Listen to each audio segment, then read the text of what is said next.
Ethan doesn't feel shock the way movies promise. There's no gasp, no dramatic collapse, just a quiet tightening in his chest, like the air has been slowly drained from the world. Rain streaks down his windshield, blurring the hotel lights into trembling lines, but his eyes are sharp, painfully alert. Olivia steps out of the car with practiced ease, adjusting her coat, her posture relaxed in a way it hasn't been at home in months. When Richard appears beside her, there's no hesitation between them. No awkward space. Their bodies lean together naturally, like they've rehearsed this moment 100 times. Ethan's phone buzzes again in his hand, the affectionate light glowing on the screen. Still working late. The words feel heavier now, weaponized by timing. In that instant, Ethan understands something devastating. This didn't just happen. It's been happening. And he's been the only one who didn't know. Ethan watches them move toward the elevator, and what hurts most isn't the secrecy, it's the comfort. Olivia laughs softly at something Richard says, a sound Ethan hasn't heard in weeks. Their steps sync unconsciously, shoulders nearly touching, fingers brushing before finally intertwining without urgency or fear. The elevator doors slide shut, and for a split second, the mirrored surface reflects them back at Ethan through the glass, her hand in his, her head tilted slightly toward Richard. No guilt. No hesitation. Just ease. Ethan doesn't scream or slam the steering wheel. Instead, something inside him rearranges itself, quietly and permanently. He whispers the words without realizing it, his breath fogging the glass. Okay, so this is who you are now. It isn't anger in his voice. It's acceptance, the kind that comes right before a life splits into before and after. Ethan starts the engine, ready to leave, when movement near the entrance stops him. Another woman steps out of the hotel, Claire Vaughn. She's elegant, composed, but there's something unmistakably hollow in the way she pauses beneath the awning. She checks her phone, thumb hovering, then lowering slowly when the screen offers nothing. No missed calls. No apologies. Rain mist clings to the air around her, softening her silhouette, but her loneliness is sharp. Ethan watches her for reasons he can't explain. Maybe because she looks exactly how he feels, abandoned without warning. Claire lifts her head, sensing eyes on her, and their gazes meet briefly across the distance. No recognition. No words. Just a shared, instinctive understanding. Two lives fractured by the same man, the same night, unknowingly aligned. Ethan doesn't know her name yet, but he feels it, deep in his chest. This moment is not an ending. It's the beginning of something irreversible. Ethan Hale has always been the kind of man people rely on but rarely notice. A software analyst buried in spreadsheets and late-night bug fixes, he earns just enough to keep their life comfortable, never enough to feel secure. 8 years ago, when Olivia's career demanded flexibility, Ethan quietly shut down his own startup dream, telling himself love was about timing, patience, sacrifice. He became the steady one, the safe one. He believed being emotionally available mattered more than ambition, that consistency would someday be appreciated. But over time, his dependability turned invisible. Ethan doesn't complain. He absorbs disappointment the way he absorbs stress, silently, internally, convinced that if something feels wrong, it must be his fault. When Olivia pulls away, he doesn't question her loyalty. He questions his worth. And that is the tragedy of Ethan Hale. He believes love is something you earn by giving more, even when there's nothing left. Olivia Hale doesn't see herself as cruel, she sees herself as trapped. To her, marriage feels like a room that slowly shrank while Ethan stayed comfortable inside it. She resents his emotional steadiness because it reminds her of everything she fears becoming. Settled, unnoticed, safe. In the corporate world, Olivia thrives on adrenaline, presentations, power dynamics, validation. Richard Vaughn recognizes this hunger immediately. He packages manipulation as mentorship, praise as opportunity. He never promises love, only elevation. To Olivia, the affair feels like oxygen, a declaration that she is still wanted, still ascending. Richard, meanwhile, feels nothing complicated. He knows Ethan exists the way one knows a background detail. Olivia is ambitious, attractive, temporary. His marriage is branding. His charm is a tool. Where Olivia frames the affair as self-discovery, Richard treats it as convenience, another transaction disguised as connection. Claire Vaughn lives in the quiet space between certainty and denial. Once an art curator with a sharp eye and creative fire, she set her career aside to support Richard's public image. Charity galas, polished dinners, strategic smiles. He doesn't hurt her. He simply doesn't see her. And that absence is its own form of erosion. Claire senses the shift long before she can name it. The late nights, the distracted replies, the way Richard listens without hearing. She is observant by nature, trained to notice what others overlook, and yet she has no proof, only intuition whispering that something is off.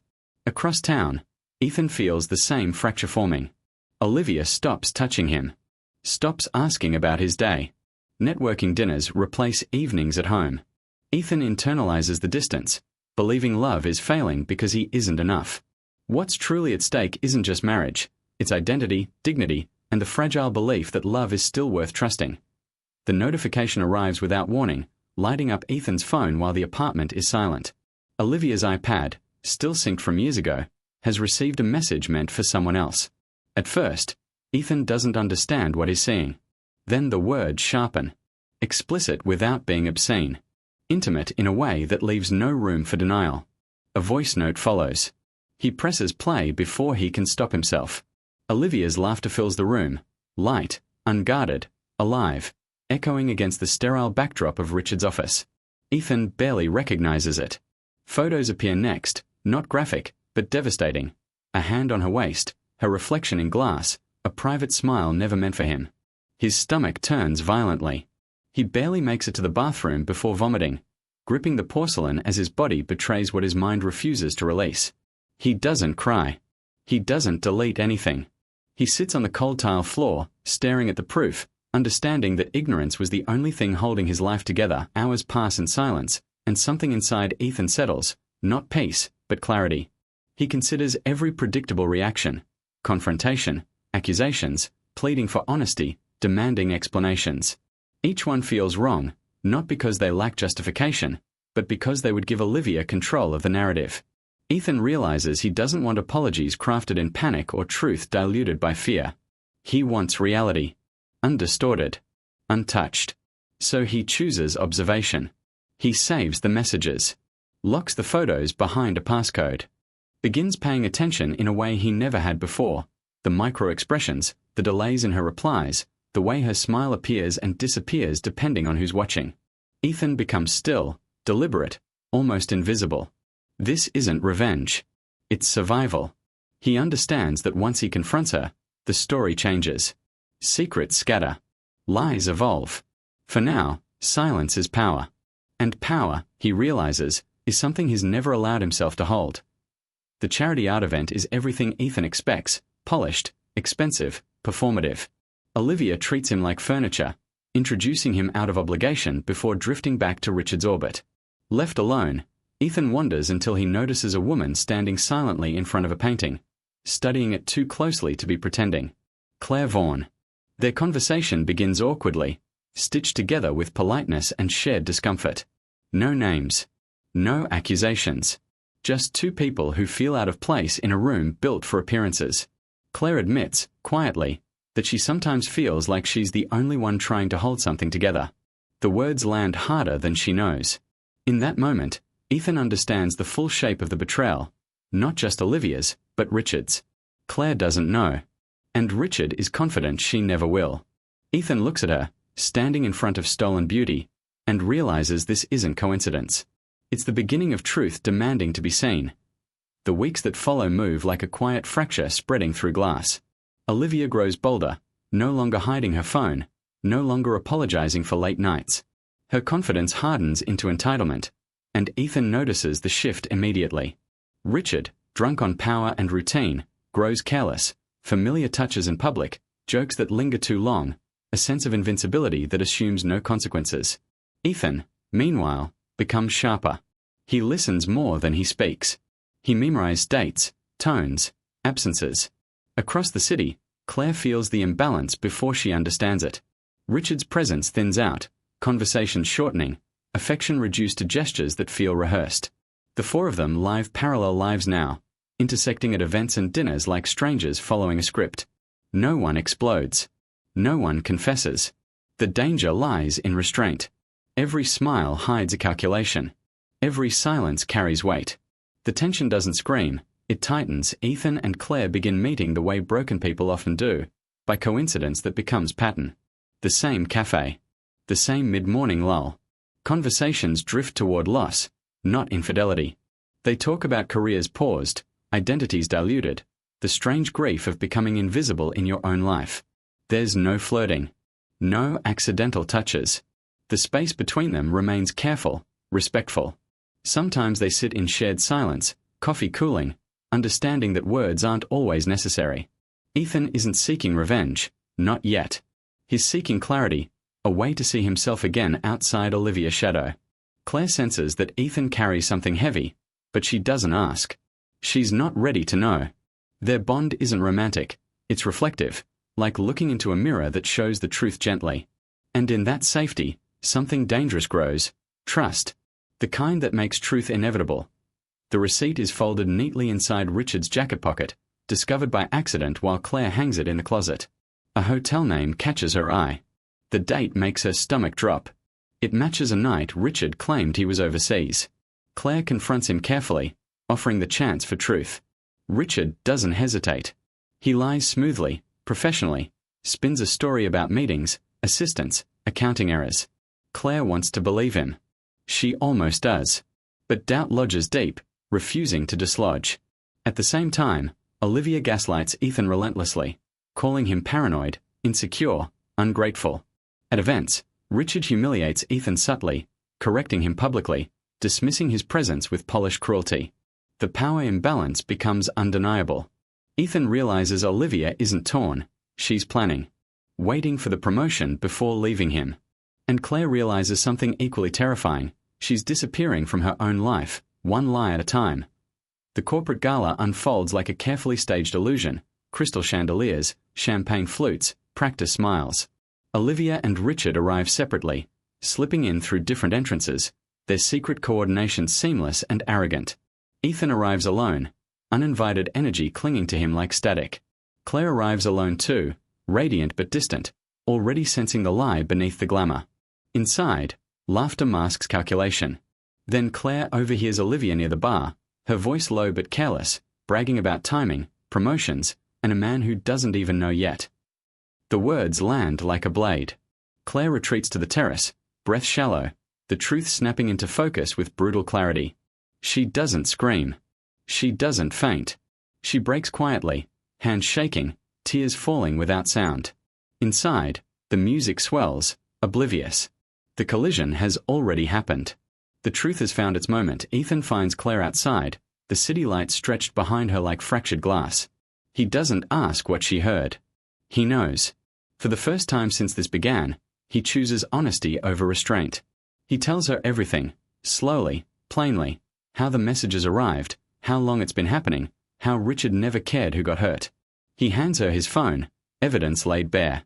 There is no revenge speech, no dramatic promise. Just truth, unfiltered and devastating. Claire listens, tears drying into something harder, steadier. When she finally looks at him, her grief has transformed into resolve. Inside the ballroom, Richard laughs too loudly. Olivia watches the room, suddenly uneasy.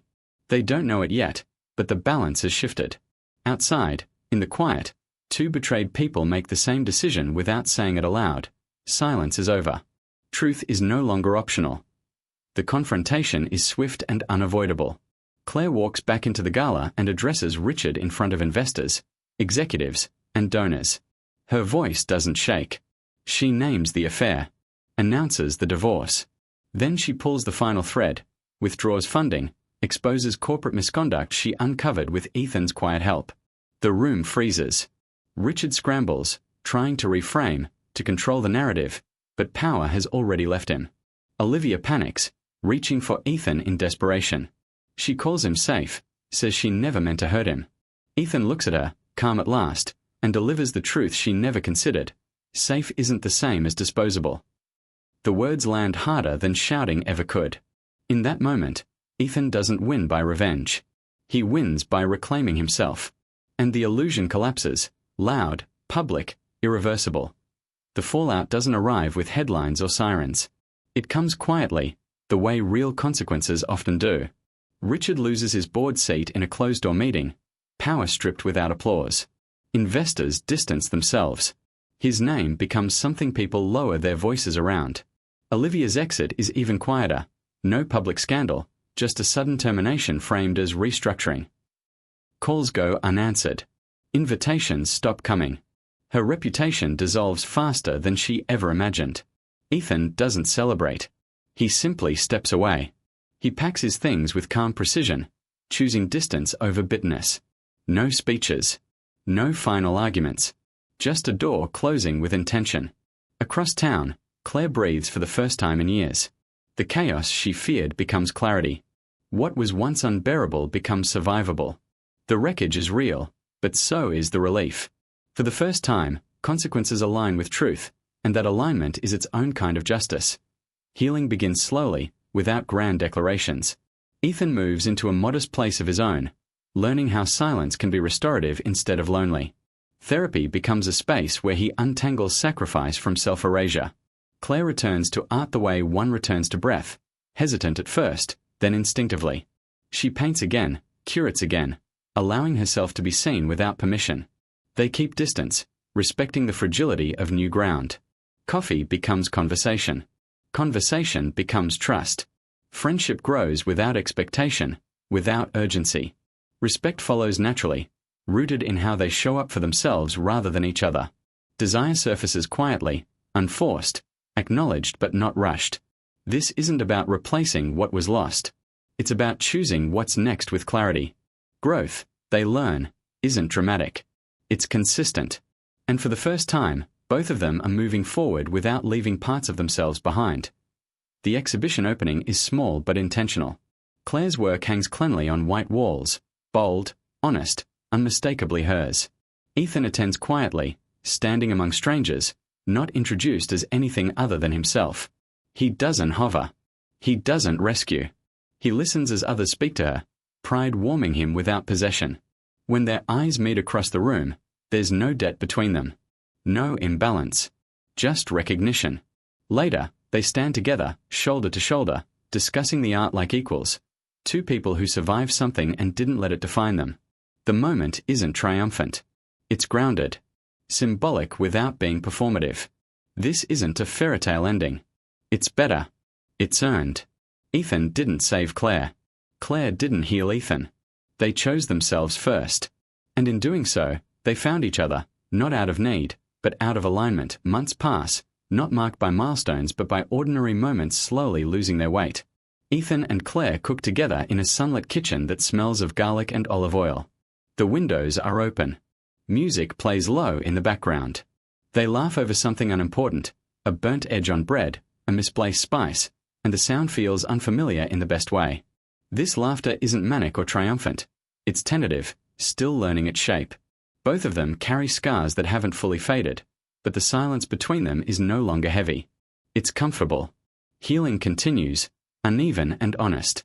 They move around each other with ease, not possession. When hands brush, it's unremarkable, and that's the miracle. This life isn't dramatic enough to impress anyone watching from the outside. It isn't meant to. It exists purely for the people living it. And for the first time, that feels like enough. Later that evening, Ethan's phone vibrates on the counter. A message preview flashes, Olivia's name, unfamiliar now, almost distant.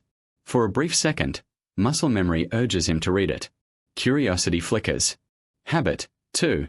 But then something steadier settles in. He doesn't need answers anymore. He doesn't need explanations shaped by regret or convenience. Ethan picks up the phone, opens the thread just long enough to see the unopened message waiting, then deletes it without reading a word. No anger. No satisfaction.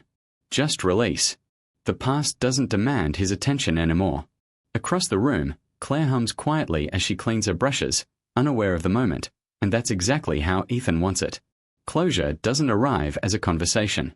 It arrives as a choice. And tonight, Ethan chooses silence. Not because he's afraid of the past, but because it no longer has anything to offer him. Ethan stands quietly in the doorway of Claire's studio, watching her paint. She moves with confidence now, brush steady, expression focused, entirely present in herself. There's no audience, no urgency, no performance. Just creation. Ethan doesn't step in. He doesn't announce himself. He simply observes, feeling something settle deep inside his chest. He understands, finally, that nothing was taken from anyone. No one was stolen. Claire chose herself. And in doing so, she gave Ethan the space to do the same. The thought forms without bitterness or pride. I didn't steal her, she chose herself. And I finally chose me. The camera pulls back slowly. No grand music swell. No victorious pose. Just two people at peace in a room filled with quiet light. The story doesn't end with triumph. It ends with stillness. And stillness, after everything, is enough.